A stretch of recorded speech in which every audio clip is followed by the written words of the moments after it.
제목은 영적인 생활의 양식 성경, 영적인 생활의 양식 성경이라는 제목으로 말씀을 진행하겠습니다.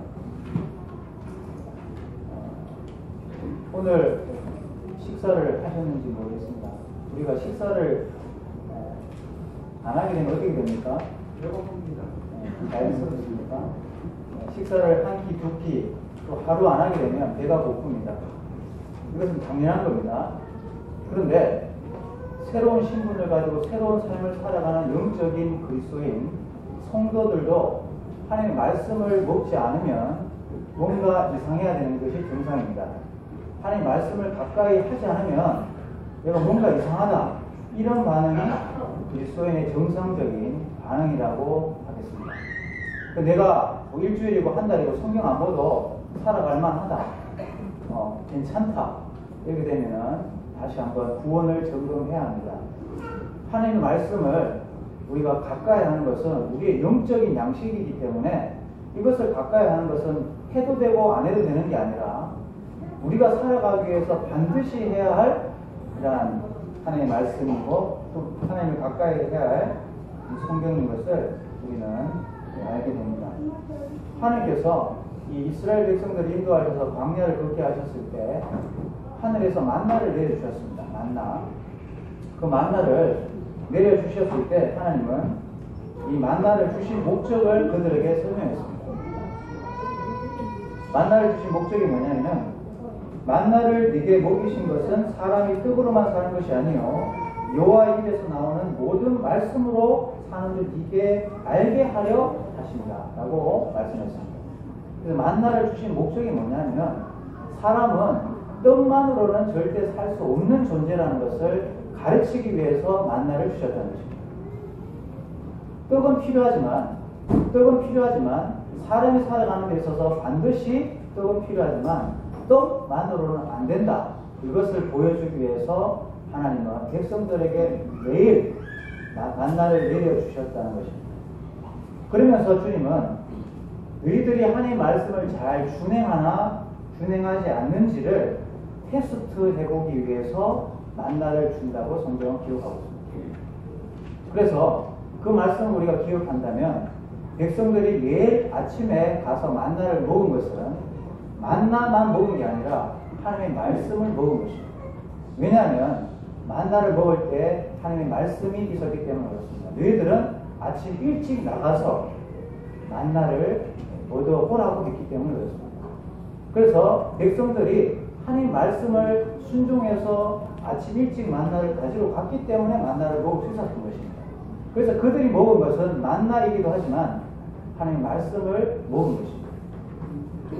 만나는 하나님 말씀을 잘 준행하나 그렇지 않느냐라는 것을 테스트해보기 위해서 그렇게 주신 만나인 것을 우리에게 성경은 말씀하고 있습니다.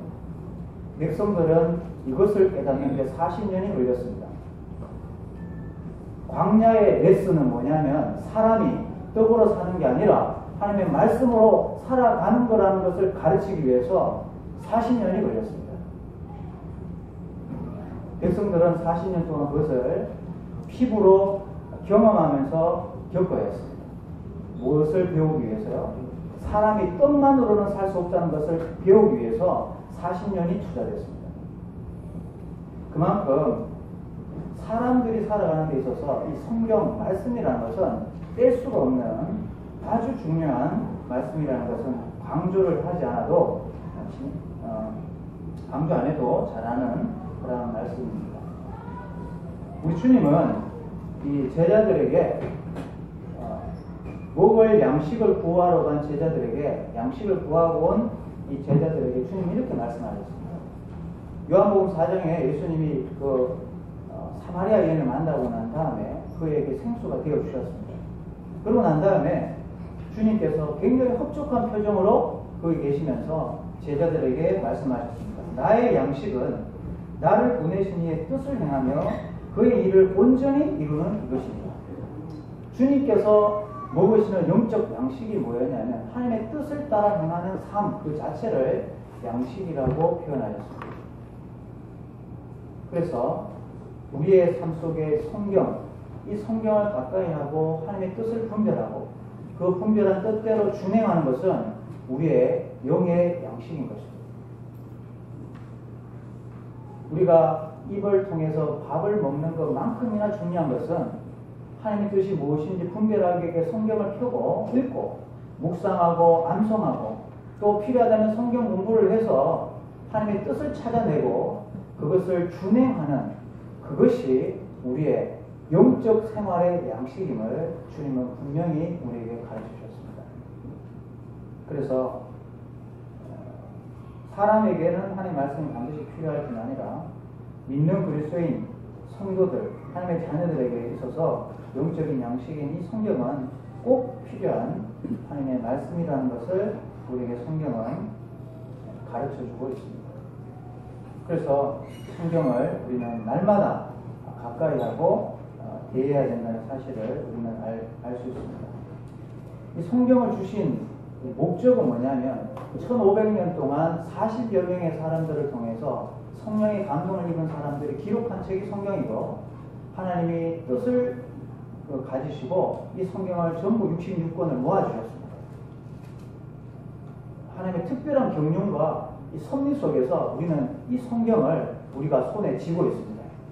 왜냐하면 하나님께서 보실 때 사람에게서 꼭 필요한 것이 하나님의 말씀, 기록된 말씀, 그것을 로고스라 하는데 이 로고스인 말씀이 꼭 필요했기 때문에 하나님은 우리 손에 이 성경을 쥐어다 주신 것입니다. 그래서 성경을 우리는 굉장히 소중하게 생각을 해야 하는 것입니다. 중국의 십자가라는 다큐멘터리를 보면은 그 중국의 많은 핍박 속에서 이 성경이 인쇄되지 않을 때입니다. 그때 그 둘러 모여있는 20여 명의 사람들이 그 손으로 적은 그 짧은 성경 그 말씀을 들고 한 바퀴 싹 돌았는데 거기 눈물이 떨어져가지고 그 표지가 글자가 보이지 않을 정도로 그렇게 되었다고 합니다. 정말 평생에 한 번도 접해보지 못한 성경을 부여잡고 눈물을 흘린 것입니다. 이 생명의 말씀, 이 살아있는 말씀이 내 손에 있구나 하면서 기뻐했습니다. 그리고 그 당시에 자동차와 같은 자전거를 주면서 그 짧은 성경 나에게 달라고 했을 때는 거절하는 그러한 모습이 보입니다. 그러한 귀한 생명의 말씀. 우리나라에 선교사가 들어왔을 때 이 성경을 품에 품고 오다가 그 자리에 죽었습니다. 그 성경이 이렇게 흩어지면서 백성들의 그 집의 천장에 도배지로 이렇게 흩어졌는데 그거 누워서 있다가 구원받고 돌아오는 역사가 일어났습니다. 왜냐하면 성경은 그냥 글자가 아니라 생명의 말씀이기 때문에 그렇습니다. 살아있는 말씀입니다. 그래서 이 생명의 말씀이기 때문에 성경은요 20세 때, 30세 때, 40대, 50대, 60대 읽어도 계속해서 새로운 것이 성경입니다. 성경 한 번 읽어서 지겹다고 덮을 수가 없는 책인 것은 성경의 생명의 말씀이기 때문에 그렇습니다. 어제 읽었던 이 성경이 오늘 읽으면 또 새롭게 우리에게 다가오는 것이 왜 그러냐면 이것이 살아있는 하나님의 생명의 말씀이기 때문에 그렇습니다. 우리는 이 생명의 말씀을 쥐고 있는 한 세상에 어떤 것을 다 가진 것보다 더 귀한 것을 붙들고 있다고 하는 자부심을 가지고 하나님 앞에 살아갈 수 있어야 합니다. 내가 아무것도 없어도 성경 한 권 있으면 살아갈 수 있다 라고 하는 이 가치를 우리는 생각하고 살아갈 수 있어야 하는 것입니다. 하나님은 성경을 통해서 이 성경을 주신 목적이 무엇인지를 기록하고 있습니다. 이 성경을 주신 목적은 우리에게 믿음과 생명을 더하기 위해서 성경을 주셨다고 강조해주고 있습니다. 요한복음 20장 30절에 보면 31절에 보면 오직 이것을 기록함은 너희로 예수께서 하나님의 아들 그리스도이심을 믿게 하려 하며 또 너희로 믿고 그 이름을 힘입어 생명을 얻게 하려 합니다. 이 생명을 얻도록 하기 위해서 성경을 기록하셨다는 것입니다. 그리고 성경을 보면 우리의 믿음이 자랍니다. 믿음이 자라도록 하기 위해서 우리에게 성경을 주셨다고 말씀하고 있습니다. 그러면 이 성경을 우리에게 그렇게 주신 목적을 가진 이 성경이 우리에게 들려졌을 때 어떤 역할을 하느냐 성경은 기록하고 있습니다. 이것은 우리를 구원에 이르게 하는 지혜의 말씀이라고 기록하고 있습니다. 이 성경을 가까이 하면 지혜를 얻을 수 있다는 것입니다. 지혜. 우리의 삶 속에 살아가는 데 있어서 가장 필요한 것 중에 한 가지는 지혜입니다. 성경은 우리의 삶 속에 집을 내가 어디에 마련하고 무엇을 사고 어떻게 어떤 방향으로 살아가야 할지에 대해서 분명한 그러한 말씀은 없지만 이 성경을 읽으면 그것을 분명하게 결정할 수 있는 지혜를 우리가 얻을 수가 있습니다. 지혜. 그래서 성경은 우리의 삶을 이끌어가는 구원에 이르게 하는 지혜, 그 지혜를 얻을 수 있다는 것입니다. 그리고 이 성경은 우리가 가까이 하게 되면 교훈과 책망과 바르게 함과 의로 교육할 수 있는 책이라는 것을 말하고 있습니다. 그리고 이러한 교훈과 책망과 바르게 함과 의로 교육하는 이 성경을 접하게 되면 하나님의 사람으로 온전하게 된다고 성경은 말하고 있습니다.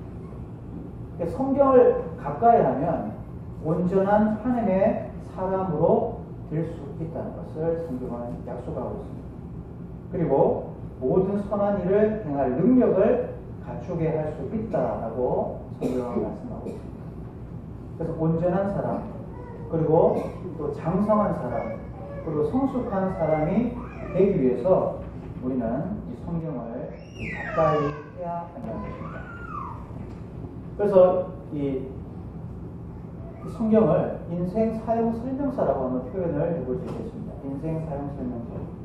우리가 아주 고가의 물건을 구입했을 때 이 고가의 물건을 잘 사용하기 위해서는 할 수 있는 방법이 뭐냐면 이 사용서, 고가의 물건의 사용서를 잘 읽어보는 것입니다. 그렇게 할 때에 이 고가의 물건을 잘 활용하고 또 100% 그것을 활용해서 사용할 수가 있게 되는 것입니다. 마찬가지로 우리의 이 고귀한 생명의 이 새 생명을 가장 가치 있고 고결하게 잘 바꾸어 살아갈 수 있도록 하기 위해서는 우리가 성경을 가까이 해야 한다는 것을 알게 됩니다. 성경을 가까이 할 때 우리는 바른 그리고 영광스러운 삶을 살아갈 수 있다는 것을 우리에게 가르쳐주고 있습니다. 성경은 그리고 이 성경을 접한 이 시편 기자를 비롯해서 성경에 나온 인물들은 말씀을 가까이 했을 때 그 유익과 그런 가치들을 수많은 표현으로 이렇게 우리 표현을 해주고 있습니다. 우리가 시편 말씀을 읽었지만 이 성경을 어떻게 고백하고 있습니까? 우리 주보를 보시면은 이 갈로에 보면 무엇보다 더 귀한 말씀이라고 되어 있는데 뭡니까? 금보다 더 귀한 말씀이라고 시편 기자는 고백을 했습니다. 금보다 더 귀한 말씀. 그리고 시편 119편 103절에 보면 성경을 가까이 하다 보니까 이 성경이 너무나 달아서 꿀보다 더 단 귀한 말씀이라고 이렇게 고백을 했습니다. 꿀보다 더 귀한 말씀. 이렇게 시편 기자는 고백을 했습니다.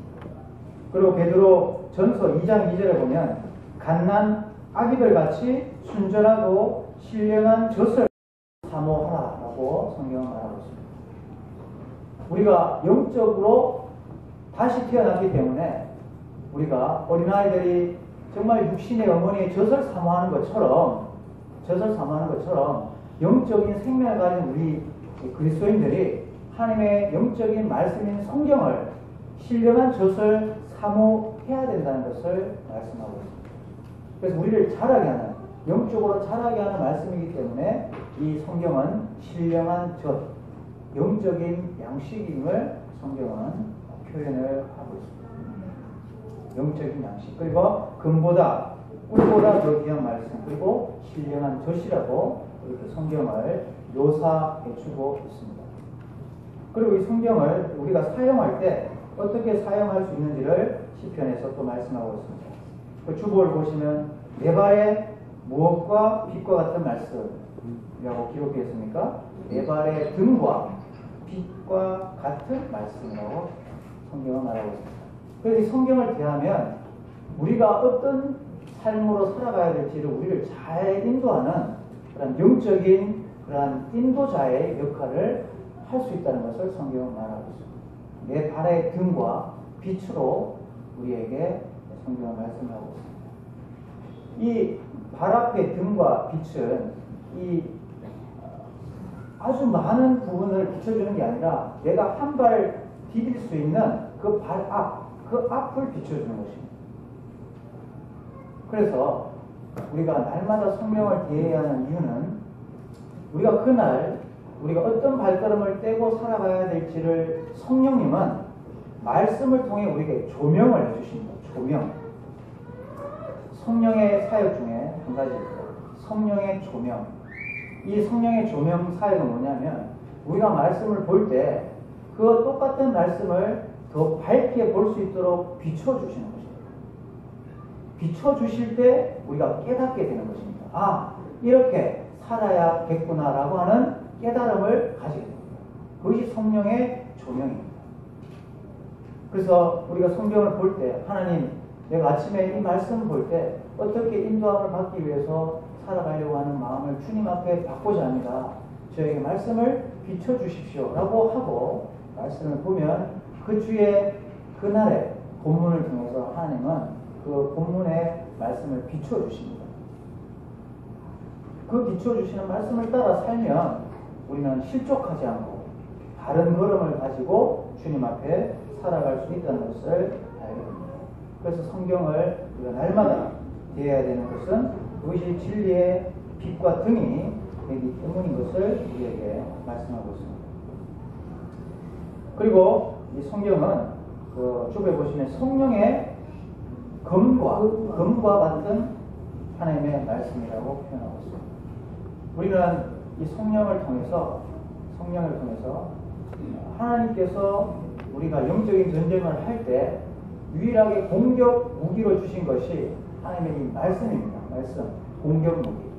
예수님께서도 마귀의 시험을 받으실 때 기록되었으되 라고 하시면서 하나님 말씀을 사용하셔서 마귀의 그러한 반대를 이겨내셨다는 것을 우리에게 증거를 해주고 있습니다.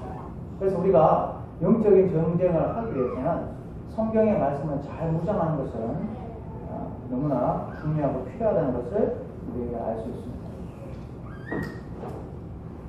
히브리서 4장 12절에 보면 하나님 말씀은 살아있고 활력이 있어 좌우의 날선 어떤 검보다도 예리하여 혼과 영과 및 관절과 골수를 찔러 쪼개기까지 하며 또 마음의 생각과 뜻을 판단하니라 라고 말씀하십니다.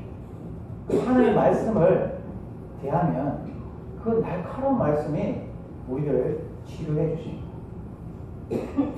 하나님의 말씀, 그 말씀을 하나님의 말씀이 우리를 치료해 주십니다. 우리 중국인 중에 오늘 광고를 드렸지만 간과 대장에 결석이 있다고 했지 않습니까? 그걸 요즘 레이저로 이렇게 제거를 할 수 있습니다. 칼로 제거를 할 수 있습니다. 그거를 놔두면 생명이 위험하기 때문에 제거를 하는 것입니다. 마찬가지로 하나님께서 이 성령의 검을 통해서 우리가 정말 바른 길로 또 의로운 길로 갈 수 있도록 하기 위해서 이 성령의 검을 통해서 우리의 아픈 부분들을 도려내어서 정말 생명력 있게 살아갈 수 있도록 또 인도하시는 생명의 말씀이 될 수 있다는 것입니다. 이스라엘 백성들뿐 아니라 약속의 땅에 머물러 있던 이스라엘 백성들의 문제가 있다면 무엇이었습니까?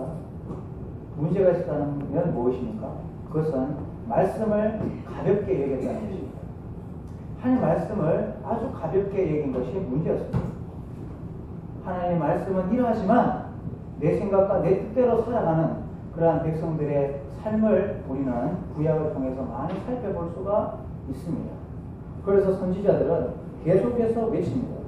하나님의 이 말씀이 불같지 아니하냐. 그리고 이 하나님의 말씀이 바위를 쳐부수는 방망이 같지 아니하냐 라고 이렇게 이야기했습니다. 왜 성경이 방망이가 되고 불이 됩니까? 내 고집과 생각을 꺾지 않고 내 마음대로 살아가기 때문에 말씀이 방망이와 불처럼 내게 임하는 것입니다. 그리고 백성들의 그 마음이 하나님 앞에 돌아오지 않기 때문에 성경은 호세아서 말씀을 통해서 너희는 악을 받거라 죄를 거두고 거짓 열매를 먹었나니 이는 네가 내 길과 내 용사의 많음을 의뢰하였습니다. 그러니까 하나님 말씀 의시하지 않고 하나님 의시하지 않고 내 힘 그리고 내 생각 내 지혜대로 살아갔기 때문에 그것을 악을 밭갈고 죄를 거두는 삶이라고 표현을 하고 있습니다. 그래서 성경은 우리에게 너희의 묵은 땅을 기경하라 라고 말씀하고 있습니다. 우리의 말씀으로 잘 가꾸어지지 않니 딱딱해지고 또 굳어져가는 이 마음을 말씀으로 잘 바꿔라서 기경을 하라고 말씀을 하고 있습니다. 말씀이 왜 안 들립니까? 마음이 굳어졌기 때문입니다. 마음이 굳어졌기 때문에 말씀이 안 들리는 것입니다. 하나님께서 말씀을 해도 그 귀에만 머물고 이 가슴으로까지 오지 않는 것입니다. 그래서 너희는 자기를 위하여 공의를 심고 인내를 거두라. 너희 묵은 땅을 기경하라. 지금이 곧 여호와를 찾을 때니 마침내 여호와께서 오사 공의를 비처럼 너희에게 내리시리라 라고 선지자들은 선포하고 있습니다. 하나님의 말씀은 살아있는 말씀이기 때문에 우리의 모든 삶을 정확하게 보여주십니다.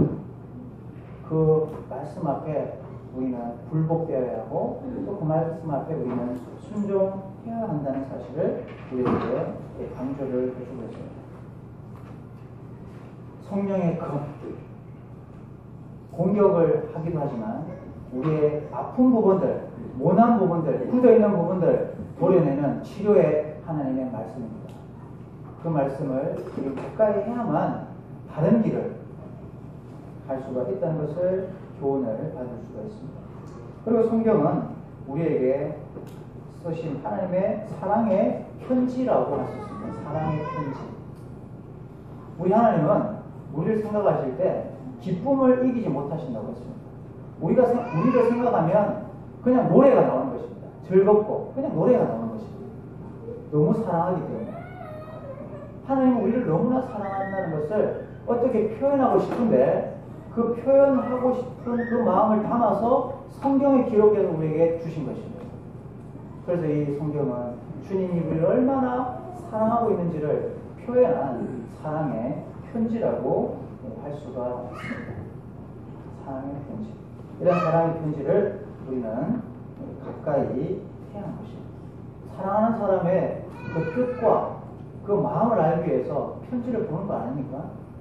연애 편지 받아보신 분은 다 아시죠? 편지 한번 읽어보고 그냥 덮어둡니까?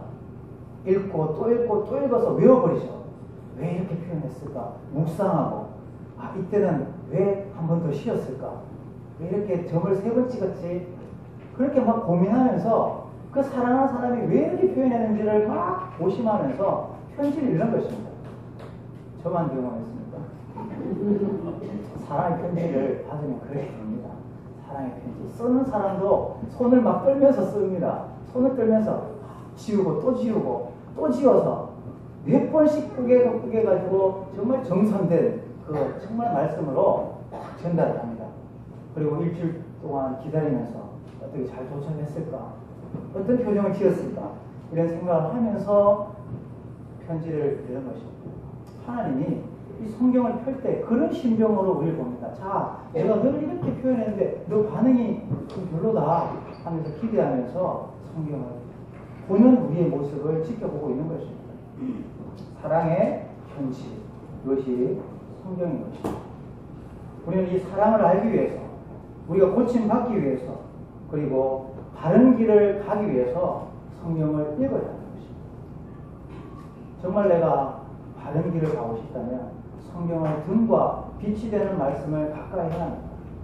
그리고 내가 좀 고침받고 싶다면 정말 이 딱딱하고 굳어져 버린 정말 유연하지 못한 이 마음이 치료받고 싶다면 성령의 금과 같은 말씀을 대해달라고 하면서 방망이처럼 그리고 불처럼 임해서 나의 모난 부분을 다 태워버리고 또 딱딱한 이 바위를 부숴버려서 하나님 앞에 살아갈 수 있도록 해달라고 하는 이 성령의 금과 같은 말씀이 되도록 우리는 성경을 가까이 하는 것입니다. 그리고 세상 가운데 지치고 아무도 나를 이루어주지 못할 때 이 성경을 통해서 주님의 따뜻한 사랑의 표현들로 우리가 위로를 받고 다시 일어날 수 있도록 하는 힘을 이 성경을 통해서 얻어야 하는 것입니다. 이 모든 것들을 우리는 영적인 양식, 우리가 살아갈 수 있는 필요한 생명의 양식이라고 성경으로 표현을 해볼 수 있겠습니다. 그래서 성령의 도움을 입어서 우리는 이 성경을 가까이 해야 하는 것입니다. 우리는 지난주에 성령에 대해서 살폈습니다. 성령은 진리의 영입니다.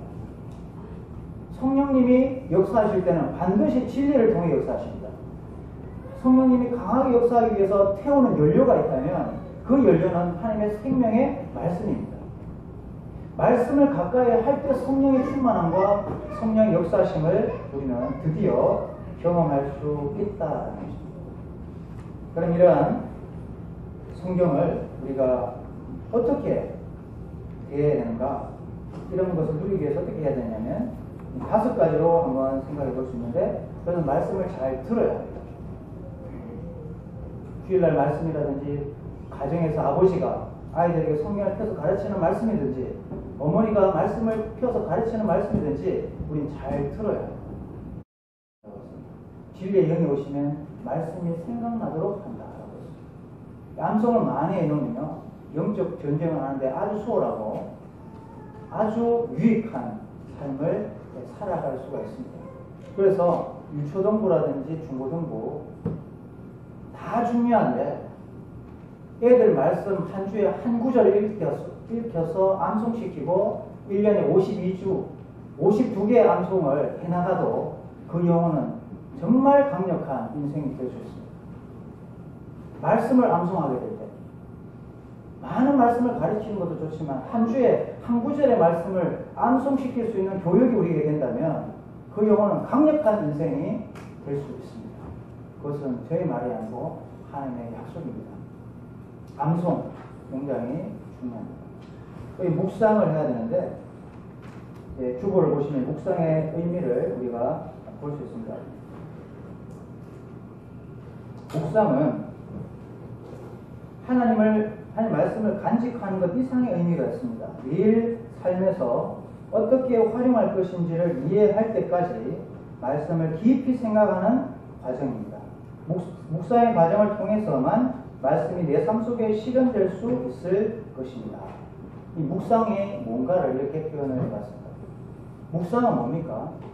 그 말씀이 내 마음속에 머무르도록 하는 것 이상의 것인데, 그것은 뭐냐면 그 말씀을 묵상하면서 내가 이 땅의 삶을 살아갈 때 내 삶을 어떻게 이 말씀을 따라 실제적으로 살아갈 것인가를 생각하는 것까지가 묵상이라는 거죠.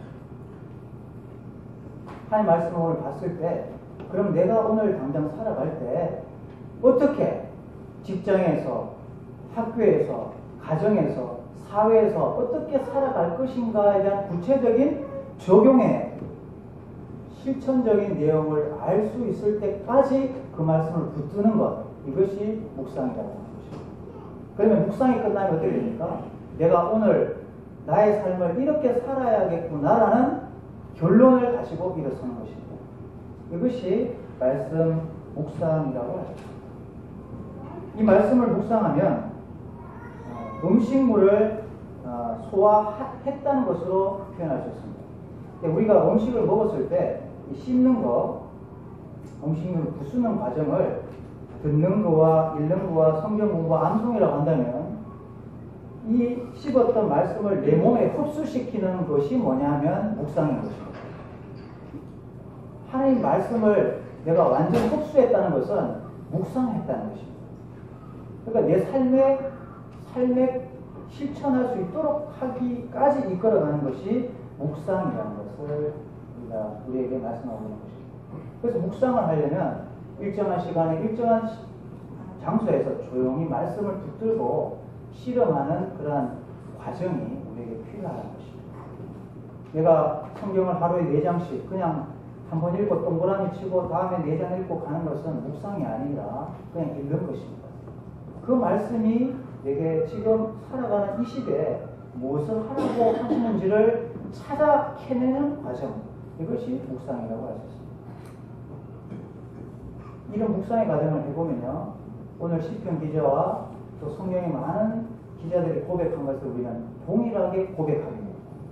아, 꿀송이보다 더 많은 말씀, 금보다도 더 귀한 말씀, 정말 신령한 적과 같은 말씀, 나를 살리는 금, 그리고 사랑의 편지, 그리고 내 발의 등과 빛이 되는 말씀이라고 고백하게 됩니다. 묵상이 그만큼 중요하다는 것입니다. 에베소서 4장 13절에 보면 너희가 아는 것과 믿는 것이 하나가 될 때 장성한 사람, 온전한 사람이 된다고 했습니다. 아는 것과 믿는 것이 하나가 된다. 이것은 무엇을 의미하느냐면 하나님의 말씀을 경험하는 것입니다. 히브리서의 말씀을 보면 의의 말씀을 경험하는 자, 이런 사람을 장성한 사람이라고 하는데, 의의 말씀을 경험하는 것, 그것을 어떻게 표현했냐면 딱딱한 음식, 딱딱한 말씀이라고 표현하고 있습니다. 딱딱한 말씀을 잘 씹어서 자기 것으로 만드는 사람, 그 사람이 장성한 사람이라고 말하고 있습니다. 이 말은 뭐냐면 묵상을 해서 잘 씹어서 내 삶의 경험화된, 내 삶에 체득된 말씀이 되게 하는 것을 의미하는 것입니다. 그래서 묵상하는 삶을 잘 살면 온전한 삶, 장성한 삶, 딱딱한 삶, 말씀을 씹어서 소화시켜서 살아가는 그런 온전한 사람이 되는 것입니다. 그런데 말씀을 묵상하지 않으면요, 그 반대의 삶을 살아가는데 어린아이 같고 또 어려움이 닥치면 쉽게 넘어지고 원망하고 불평하고 좌절합니다. 왜냐? 하나님의 성경의 말씀이 묵상되지 않는 삶을 살기 때문에 그렇습니다.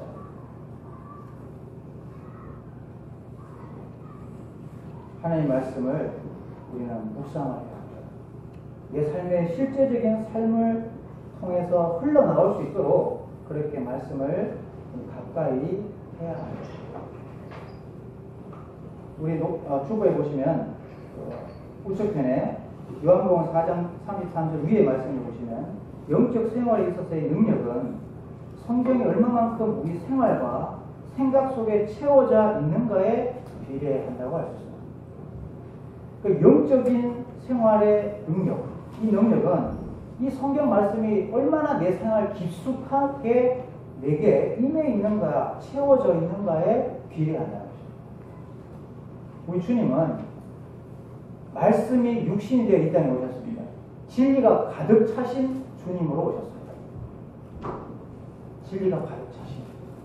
그러니까 주님은 영적으로 성숙한 삶을 사시다가 이 땅의 삶을 마감하실 수 있었던 것입니다. 그 제자들에게 나의 양식은 성경을 가까이 하고 그 성경에 걸맞는 삶을 살아가는 데 있다라고 그렇게 표현을 해주신 것입니다.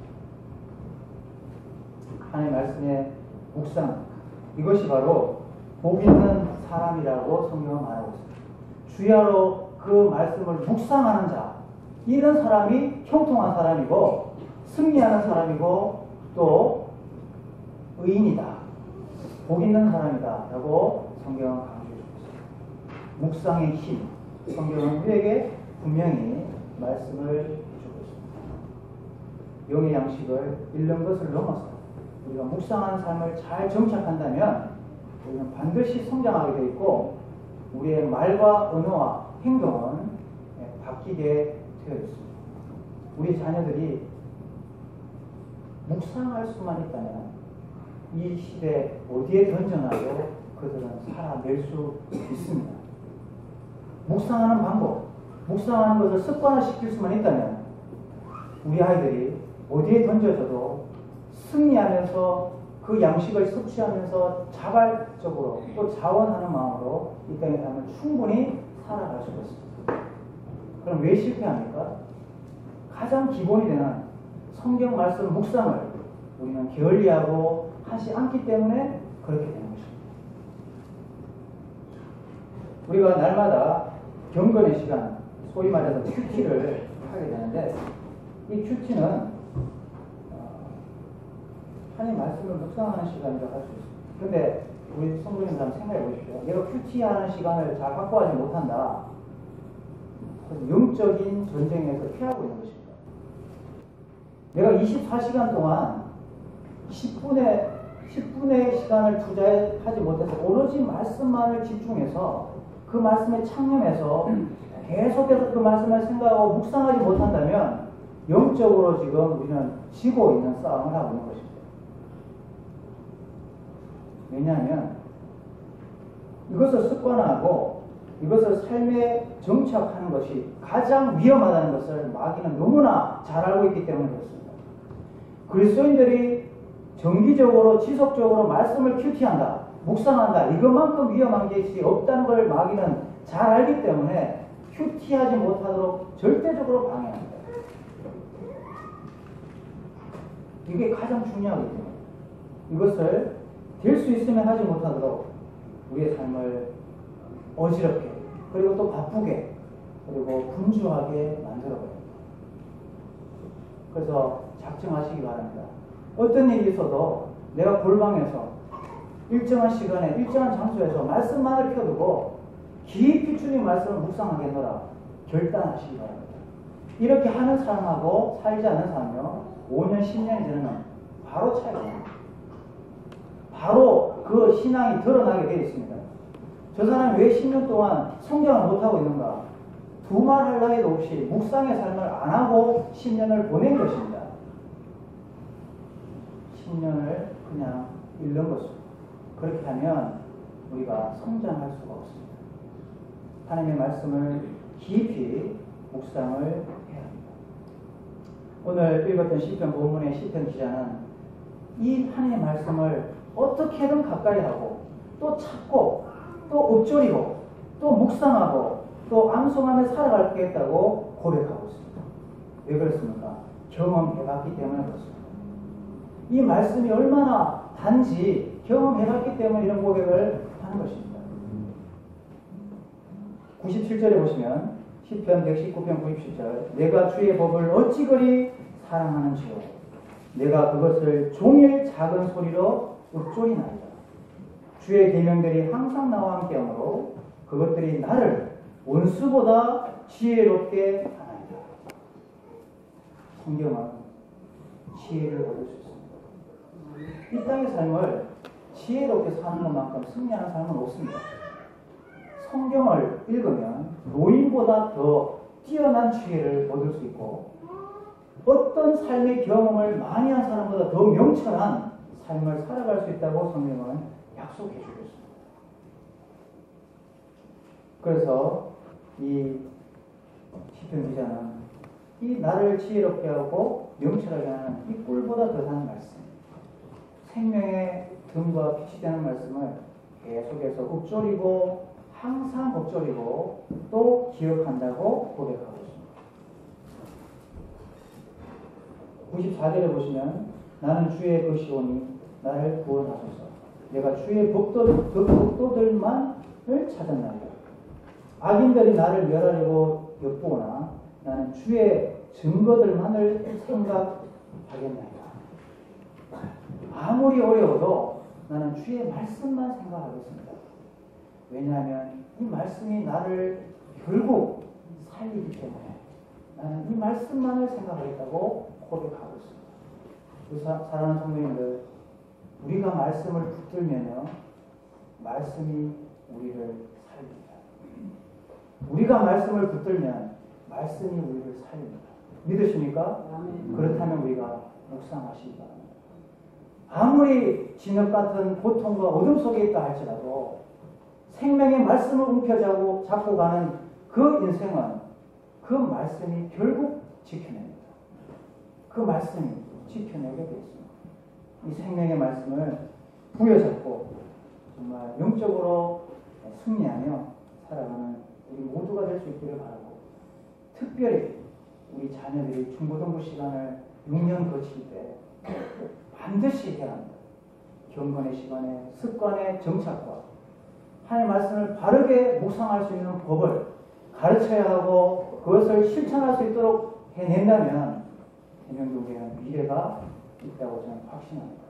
그러나 이것을 등한히 한다면 우리는 이 말씀이 우리를 살리지 못하는 것이기 때문에 우리는 밝은 미래를 맞이할 수가 없다는 것입니다. 하나님의 말씀을 가까이에서 정말 묵상의 힘으로 이 땅에 승리하며 살아가는 우리 사랑하는 모든 성도님 되시기 바랍니다. 잠깐 기도하겠습니다.